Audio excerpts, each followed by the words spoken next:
स्वागत है आप सभी का साथ प्लस न्यूज में। मैं हूं आपके साथ आदर्श तिवारी। पंजाब, हिमाचल, हरियाणा न्यूज की शुरुआत करें, लेकिन पहले इस वक्त की हेडलाइंस पर एक नजर डालते हैं। स्वास्थ्य विभाग ने की एक अनूठी पहल की शुरुआत। मेट्रो स्टेशन को बनाया गया वैक्सीनेशन सेंटर। स्वास्थ्य विभाग और डीएमआरसी के सहयोग से बना वैक्सीनेशन सेंटर।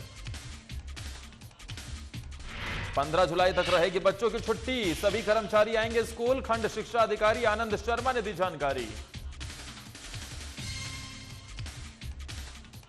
गैंगवार के चलते हुई थी सरपंच की हत्या। हत्याकांड में पुलिस ने 2 आरोपियों को किया गिरफ्तार। 2 पिस्टल 4 कारतूस किए बरामद।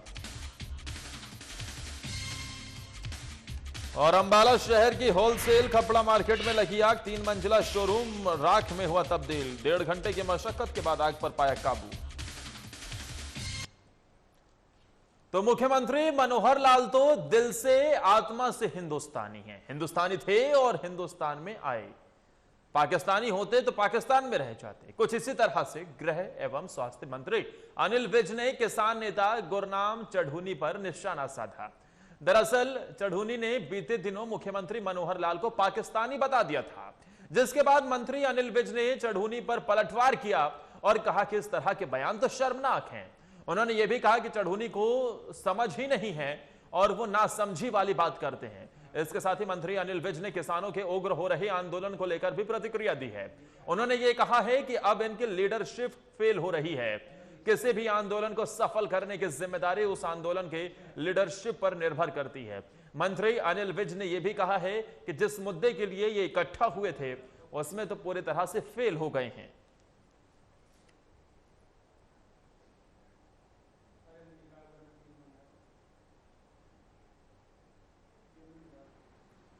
मुख्यमंत्री के बारे में ऐसी बात करना, मुख्यमंत्री दिल से भी आत्मा से भी हिंदुस्तानी है। हिंदुस्तानी थे तो हिंदुस्तान में आए। पाकिस्तानी होते तो पाकिस्तान में रह जाते। लेकिन चढ़ूनी को समझ नहीं है और वो नासमझी वाली बातें करता है।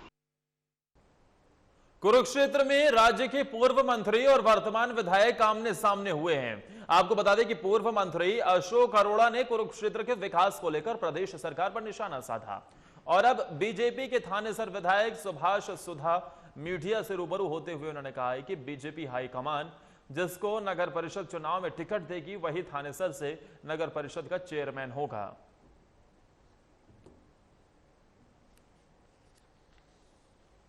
तो कुरुक्षेत्र से खबर हम आपको बता रहे हैं, जहां राज्य मंत्री, माफ कीजिएगा, राज्य के पूर्व मंत्री हैं और वर्तमान में जो विधायक हैं वो दोनों आमने सामने नजर आ रहे हैं। एक तरफ जहां पूर्व मंत्री ने कुरुक्षेत्र के विकास को लेकर प्रदेश सरकार पर निशाना साधा है, तो वहीं बीजेपी के थानेसर विधायक सुभाष सुधा मीडिया से रूबरू होते हैं और उन्होंने पार्टी में नगर परिषद के चुनाव को लेकर कहा है। उन्होंने कहा है कि पार्टी नगर परिषद चुनाव में जिससे टिकट देगी वही थानेसर से नगर परिषद का चेयरमैन होगा।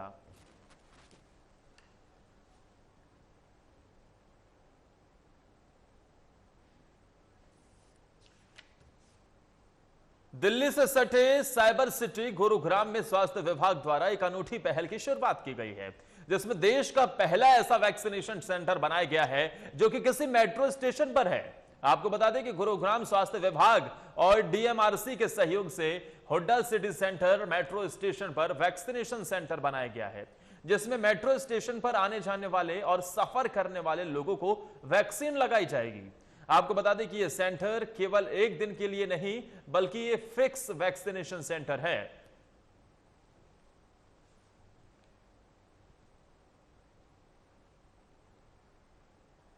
डे पे हमने गुड़गांव में एक अपने आप में देश में पहला एक एक्सपेरिमेंट करने की कोशिश की है, जिसमें किसी भी मेट्रो स्टेशन पर हमने डीएमआरसी के साथ मिलकर एक वैक्सीनेशन सेंटर की शुरुआत की है। 1 जुलाई ऑनवर्ड्स ये सेंटर यहाँ पर हमने परमानेंटली एस्टेब्लिश किया है, जिसमें प्रतिदिन हम कम से कम 250 लोगों को फर्स्ट और सेकंड दोनों डोजेज के लिए हम वैक्सीनेशन का काम यहाँ करेंगे। इससे तो बहुत ही बेनिफिट है, क्योंकि जो लोग अफोर्ड भी नहीं कर सकते वो भी वैक्सीन लगवा सकते हैं, उनको भी प्रॉब्लम नहीं होगी। और अरेंजमेंट भी काफ़ी सही किया हुआ है इन लोगों ने। कितना इजी रहा आपके लिए वैक्सीन लगवाना? मेरे लिए तो 1 आवर का टाइम लगा मुझे खाली। मैं 8 o'clock के आसपास आई थी और फिर 10 o'clock पे स्टार्ट हुआ था 2 hours। तो अब खबर करनाल से है, जहां पंचायत भवन में नगर निगम की मीटिंग चल रही थी, लेकिन उसके बाहर 3 अलग अलग प्रदर्शन से जुड़े हुए प्रदर्शनकारी निगम के खिलाफ नारेबाजी करते हुए मीटिंग स्थल पर पहुंच गए।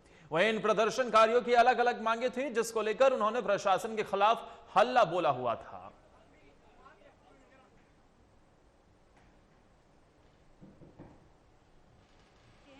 अपनी समस्याएं लेकर के कि सड़कों के लिए आए हैं हम नहीं चाहते कि चलो नालियां नहीं बनती, हमें सड़कें चाहिए। और लाइटें भी नहीं हैं और गड्ढे भरे हुए हैं। बरसात के दिनों में बहुत बुरा हाल हो जाता है। ये जितने भी यहाँ पर निगम के खड़े हैं, सब निगम में खड़े हैं, बसंत विहार के ही लोग हैं। उस दिन भी बहुत बुरा हाल हो रखा है, इतना तो गाँव में भी नहीं है। वार्ड नंबर 1 जरूर है, परंतु वहाँ पर कोई विकास के नाम पे जो है सब कुछ जीरो है। किसी प्रकार कोई सीवरेज लाइन जो है अभी प्रॉपर रूप से कार्य नहीं कर रही है, न उनमें कहीं कोई गैस पाइप लगा हुआ है, न कोई जो है ड्रेन वाटर ही कहीं प्रॉपर सप्लाई हो पा रही है, न कहीं बिजली के खंभे कोई दिखते हैं। किसी प्रकार सब भगवान के भरोसे काम चल रहा है। केवल वोट के टाइम पे नहीं याद आती है कि हाँ पंडित जी का है, लोग का है, ठीक है कि नहीं है। 10 साल आज जो सरकार को होने जा रहे हैं, परंतु कोई ऐसे विकास का प्रॉपर रूप से नहीं हो पाया। चंद गलियों में जो टाइल लगी थी वो भी जो है लोगों ने कई बार उखाड़ फेर के बंद कर उनको उखाड़ दिया। खबर अंबाला से है, जहां सभी सिंह पंथ के लोगों ने इकट्ठा होकर अंबाला डीसी कार्यालय में डीसी को एक ज्ञापन सौंपा, जो लव जिहाद कानून को लेकर था। वहीं सिंह पंथ के लोगों ने बताया कि जम्मू कश्मीर में कुछ सिंह लड़कियों का जबरदस्ती धर्म परिवर्तन कराया गया है। आपको बता दें कि वरिष्ठ नेता ओंकार सिंह भी वहां मौजूद रहे। उन्होंने कहा कि अगर सरकार के द्वारा धर्म परिवर्तन को लेकर कानून नहीं बनाए गए तो सिंह पंथ अपनी रक्षा करना जानता है। आगे उन्होंने कहा कि सरकार को धर्म परिवर्तन को लेकर कानून बनना चाहिए, वरना दंगों की वजह सरकार खुद होगी।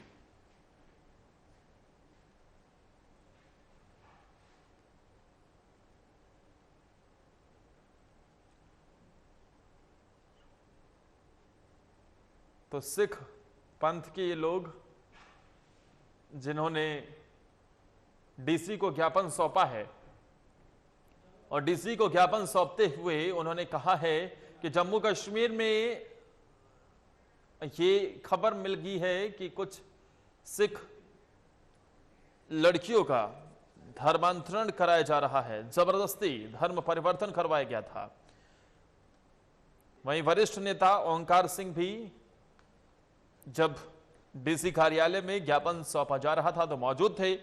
उन्होंने कहा कि अगर सरकार के द्वारा धर्म परिवर्तन को लेकर कानून नहीं बनाया गया तो सिख पंथ अपनी रक्षा करना जानता है। सरकार को धर्म परिवर्तन को लेकर कानून बनाने चाहिए, वरना दंगों की वजह सरकार खुद होगी, यह भी कहा है।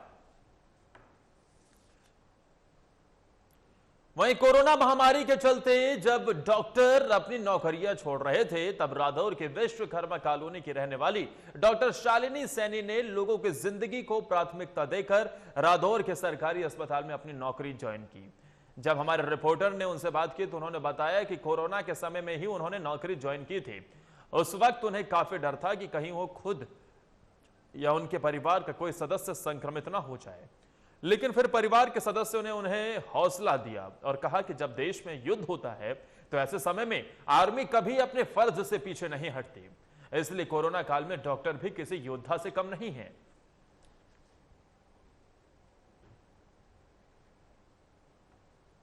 तो आज डॉक्टर्स डे भी है और इस मौके पर ऐसे डॉक्टर जो निस्वार्थ भाव से लोगों की सेवा कर रहे हैं, जो लगातार इस कोरोना काल में अपने परिवार की चिंता किए बगैर देश की चिंता, दुनिया की चिंता करने में लगे हुए हैं और लगातार लोगों का इलाज कर रहे हैं, लोगों का हौसला बढ़ा रहे हैं, सही जानकारियां, सटीक जानकारियां सही समय पर उपलब्ध करवा रहे हैं।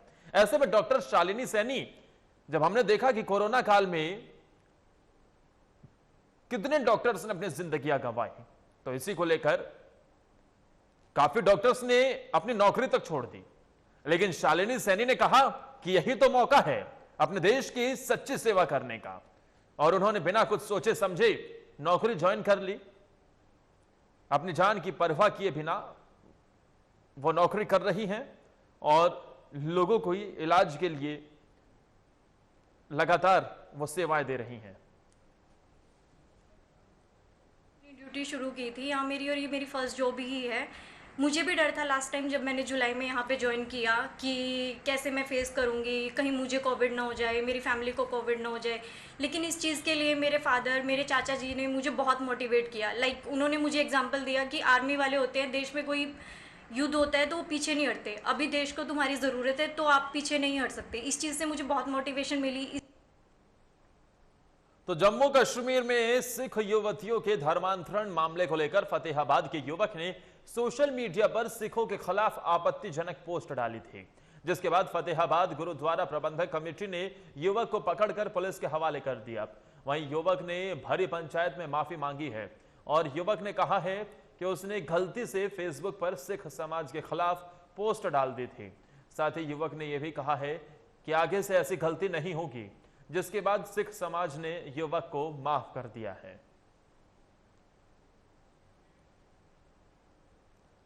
दरअसल इस युवक ने सोशल मीडिया पर एक आपत्तिजनक पोस्ट डाली थी, जिसके बाद विवाद बढ़ता हुआ नजर आया। लेकिन आज इस युवक को अपनी गलती का एहसास हुआ और उसके बाद उसने माफी मांगी, जिसके बाद अब सिख समाज की तरफ से इसे माफ कर दिया गया है।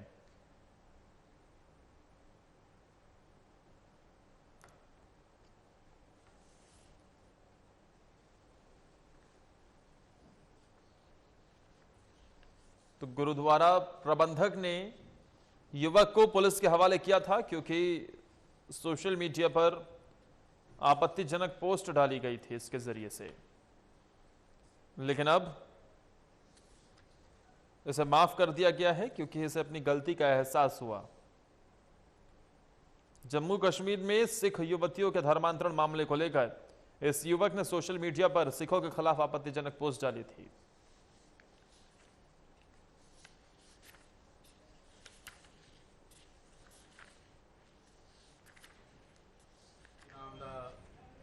है फतेहाबाद शहर से जो 3-4 ਦਿਨਾਂ ਤੋਂ ਜੰਮੂ ਕਸ਼ਮੀਰ ਦੇ ਵਿੱਚ ਸਿੱਖ ਬੱਚੀਆਂ ਨਾਲ ਹੋਇਆ ਹੈ, ਉਹਦੇ ਬਾਰੇ ਫੇਸਬੁੱਕ ਤੋਂ ਉਹਨੇ ਇਤੋਂ ਲੈ ਕੇ ਗਲਤ ਲੈਂਗੁਏਜ ਹੈ, ਉਹ ਗਲਤ ਭਾਸ਼ਾ ਔਰ ਸਿੱਖ ਕਮਿਊਨਿਟੀ ਨੂੰ ਬਹੁਤ ਭੱਦਾ ਮਜ਼ਾਕ ਕੀਤਾ ਗਿਆ ਹੈ। ਤਾਂ ਨਾਲ ਇਹਦੀ ਜਾਂਚ ਪੜਤਾਲ ਕੀਤੀ ਗਈ ਕਿ ਲੜਕਾ ਇਸ ਗੱਲ ਨੂੰ ਮੰਨ ਰਿਹਾ ਸੀ कि मैं।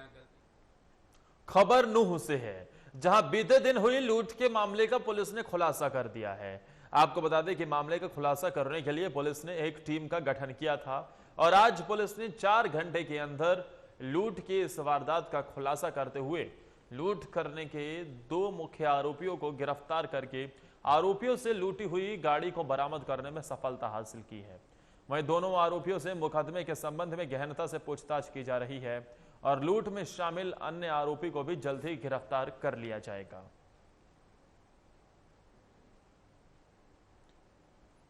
तो 2 आरोपियों को गिरफ्तार कर लिया गया है, अन्य की तलाश जारी है। ये लूट की वारदात को अंजाम दिया गया था, इसी को लेकर पुलिस ने चंद घंटों के अंदर इसका खुलासा कर दिया है और गिरफ्तारी भी कर ली है। 4 घंटे के अंदर लूट की इस गुत्थी को सुलझा दिया गया है और इसमें 2 मुख्य आरोपियों को भी गिरफ्तार कर लिया गया है। साथ ही इनके पास से लूटी हुई गाड़ी भी बरामद कर ली गई है। वहीं अब दोनों आरोपियों से मुकदमे के संबंध में गहनता से पूछताछ की जा रही है और लूट में शामिल अन्य आरोपी को भी जल्द गिरफ्तार कर लिया जाएगा।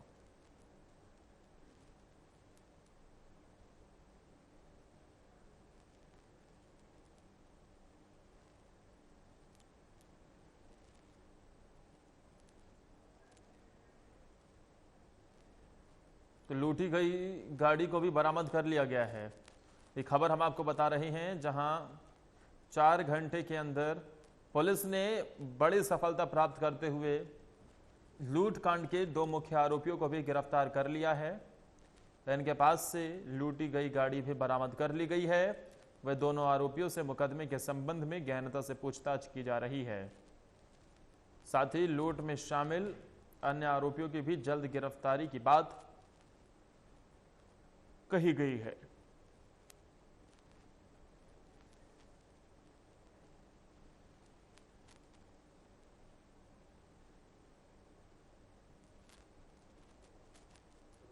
असद नाम का लड़का है, वार्ड नंबर 19 से उसने सूचना दी कि मैं व उसका दोस्त अब्दुल नूसेल रोड की तरफ जा रहे थे।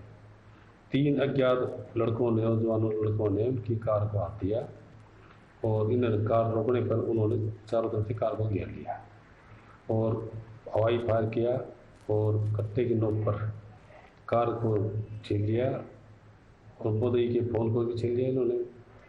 उसके बाद ये यहाँ से फरार हो गए। पुलिस को सूचना मिलने के बाद तुरंत एफआईआर दर्ज की गई। तो खबर कुरुक्षेत्र से है, जहां प्रदेश कांग्रेस अध्यक्ष कुमारी शैलजा ने कुरुक्षेत्र में कहा कि किसान आंदोलन सरकार के लिए घातक सिद्ध होगा। आगे उन्होंने कहा कि सरकार ने किसानों की मजबूरी को कमजोरी मान लिया है। आज जगह जगह किसान सड़कों पर बैठे हैं और देश की अर्थव्यवस्था चरमरा चुकी है। हालत यह है कि जिन जिन प्रतिनिधियों को जनता ने चुना था, वही जनप्रतिनिधि अब जनता के सामने जाने से डरते हैं। आपको बता दें कि इस मौके पर पूर्व मंत्री अशोक अरोड़ा सहित अन्य नेता भी मौजूद रहे। प्रदेश कांग्रेस की अध्यक्ष कुमारी शैलजा ने कुरुक्षेत्र में ये कहा है कि किसान आंदोलन सरकार के लिए घातक सिद्ध होगा।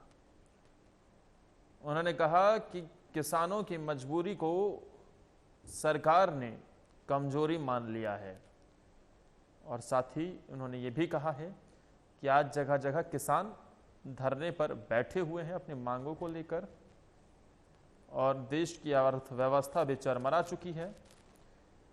जिन जनप्रतिनिधियों को चुना गया था, आज वो जनता के सामने जाने से डरते हैं। कुमारी शैलजा ने केंद्र सरकार और राज्य सरकार पर निशाना साधा। किसान आंदोलन को सरकार के लिए घातक बताया है। तो वहीं हरियाणा सरकार ने कोरोना के चलते स्कूली बच्चों की छुट्टियां 15 जुलाई तक बढ़ा दी हैं।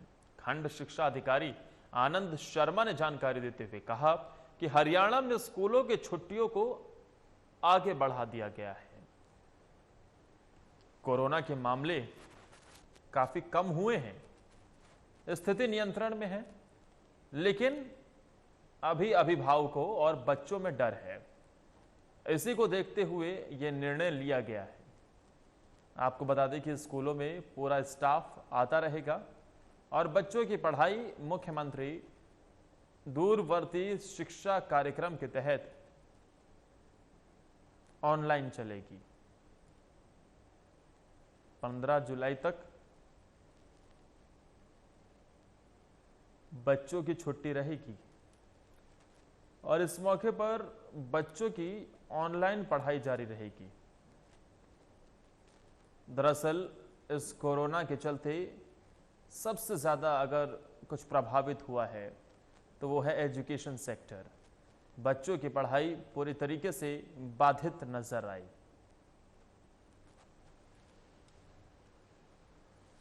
ये तीसरी लहर के हम सरकार की तरफ से बहुत बढ़िया प्रयास किए जा रहे हैं। वैक्सीनेशन का कार्य जोर शोर से किया जा रहा है। इसी में लॉकडाउन को भी 5 तारीख तक बढ़ा दिया गया है। माननीय शिक्षा मंत्री महोदय ने घोषणा की है कि जब तक स्थिति बिल्कुल अनुकूल नहीं हो जाती हैं, हम किसी भी प्रकार का रिस्क नहीं ले सकते, तो विद्यालय में अवकाश 15 जुलाई तक बढ़ा दिया गया है। खबर जींद से है, जहां बुधवार दोपहर को सिंचाई विभाग के बेलदार राधेश्याम का शव पेड़ पर फांसी के फंदे से लटका हुआ मिला, जिसे देख परिजनों का रो रो कर बुरा हाल है। वहीं परिजनों ने अज्ञात लोगों पर हत्या करने का आरोप लगाया है। इसके साथ ही परिजनों ने बताया कि 10 दिन पहले राधेश्याम ने अपने घर वालों को बताया था कि कुछ लोग उसे परेशान कर रहे हैं, इसलिए उनको आशंका है कि राधेश्याम की उन्हीं लोगों ने हत्या की है। वहीं पुलिस ने मामले में संज्ञान लेते हुए मामला दर्ज कर लिया है और आगे की कार्रवाई में भी पुलिस जुट गई है। एक आदमी यहाँ लटका हुआ है और पुलिस भेजो, तो जिस सूचना पे मेरे चौकी इंचार्ज रोहतक रोड के मुलाजिम और मैं खुद आए मौके पर आए हैं, जो एफएसएल टीम को बुलाया गया है और जो यहाँ एफएसएल टीम को जो अपनी कार्रवाई करनी ने कर ली।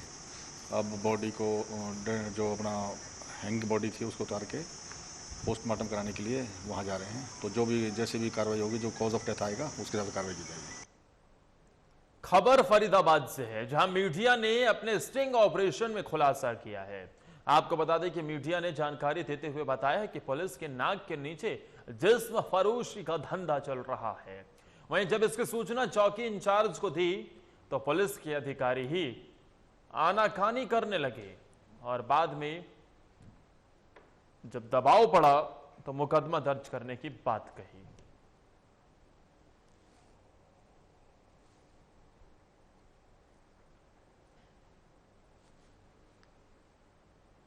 तो खबर चरखी दादरी से है, जहां बीते दिन हुई सरपंच संदीप की हत्या का पुलिस ने खुलासा कर दिया है। आपको बता दें कि पुलिस ने खुलासा करते हुए बताया है कि हत्या की योजना भिवानी जेल में बनी थी।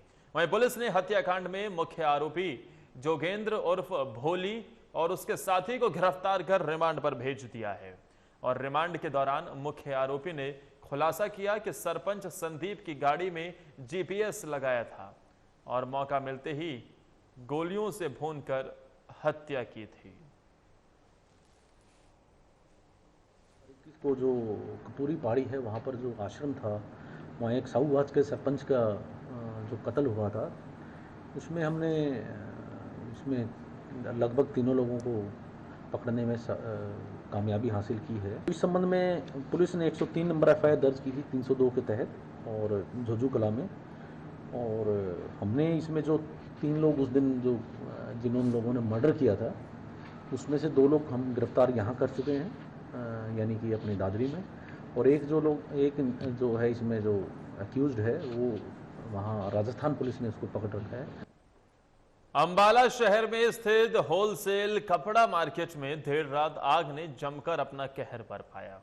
आपको बता दें कि शॉर्ट सर्किट की वजह से देर रात एक शोरूम में आग लग गई और देखते ही देखते आग ने इस कदर बड़ा रूप ले लिया कि 3 मंजिला शोरूम चंद मिनटों में राख के ढेर में तब्दील हो गया। हालांकि आग लगने की सूचना मिलते ही दमकल विभाग मौके पर पहुंचा और लगभग 1.5 घंटे की कड़ी मशक्कत के बाद आग पर काबू पाया गया। खबर फरीदाबाद के खोरी गांव से है, जहां सुप्रीम कोर्ट ने 6 हफ्ते के अंदर इसे खाली कराने का आदेश दिया है और आज खोरी गांव में इसके विरोध में महापंचायत बुलाई गई थी, जहां पुलिस को रोकने पर लोगों ने पुलिस पर पथराव किया, जिसके बाद पुलिस ने जमकर लाठियां चलाई। वहीं इस मौके पर किसान नेता गुरनाम सिंह चढ़ोनी भी फरीदाबाद पहुंचे, लेकिन पुलिस ने उन्हें खोरी गांव में नहीं घुसने दिया।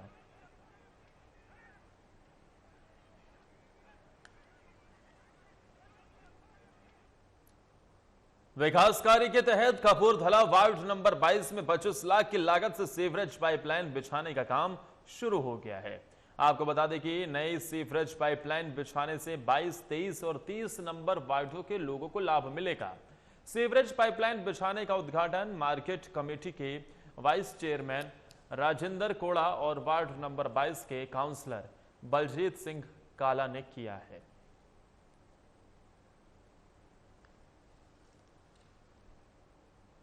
खबर फतेहाबाद से अब आपको दिखाते हैं, जहां अहमदाबाद रेलवे पुलिस ने फतेहाबाद के टोहाना इलाके में छापेमारी कर 4 लुटेरों को काबू किया है। आपको बता दें कि ये चोर गुजरात, मध्य प्रदेश और राजस्थान के कई इलाकों में चलती ट्रेन को रुकवाकर डकैती की वारदात को अंजाम देते थे और आज टोहाना पुलिस के साथ मिलकर अहमदाबाद रेलवे पुलिस ने 4 युवकों को गिरफ्तार कर लिया है और 14 लाख रुपए की कीमत के जेवरात और नकदी भी बरामद की है।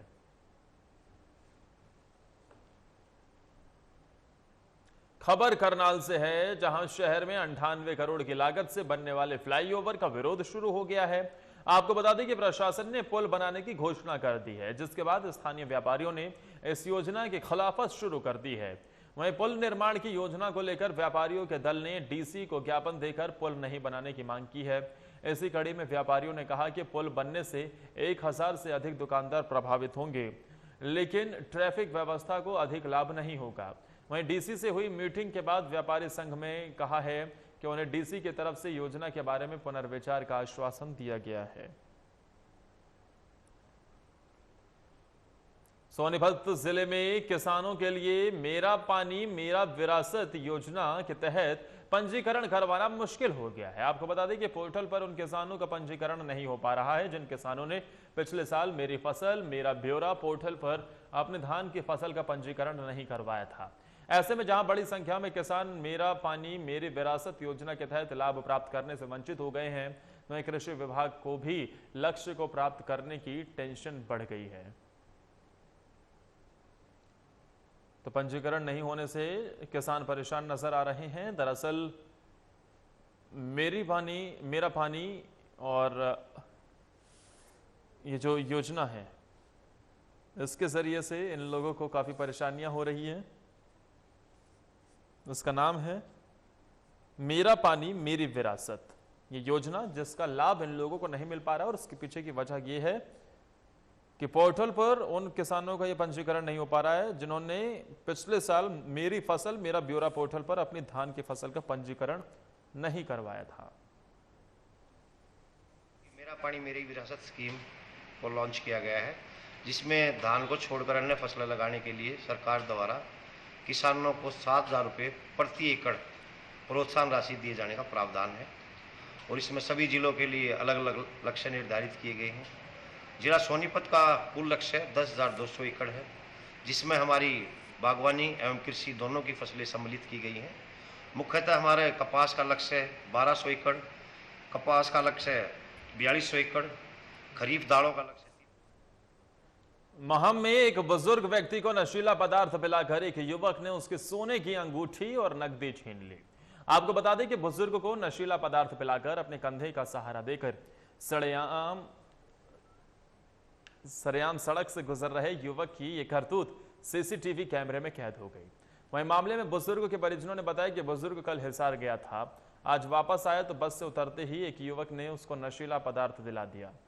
उसके बाद वारदात को अंजाम दिया। वहीं इस पर पुलिस का कहना है कि अज्ञात व्यक्ति के खिलाफ मामला दर्ज कर छानबीन शुरू कर दी गई है। एक बुजुर्ग जिसे नशीला पदार्थ पिलाकर एक युवक ने उसके सोने की अंगूठी और नकदी छीन ली है। यह सीसीटीवी में भी पूरा मामला कैद हो गया है, जहां पर एक बुजुर्ग को नशीला पदार्थ पिलाया गया और उसके बाद इस लूट की वारदात को अंजाम दिया गया है। फिलहाल पुलिस आगे की कार्रवाई में जुट गई है। और इसी के साथ इस बुलेटिन में फिलहाल के लिए इतना ही। लगातार खबरों के लिए आप बने रहिए साधना प्लस न्यूज के साथ।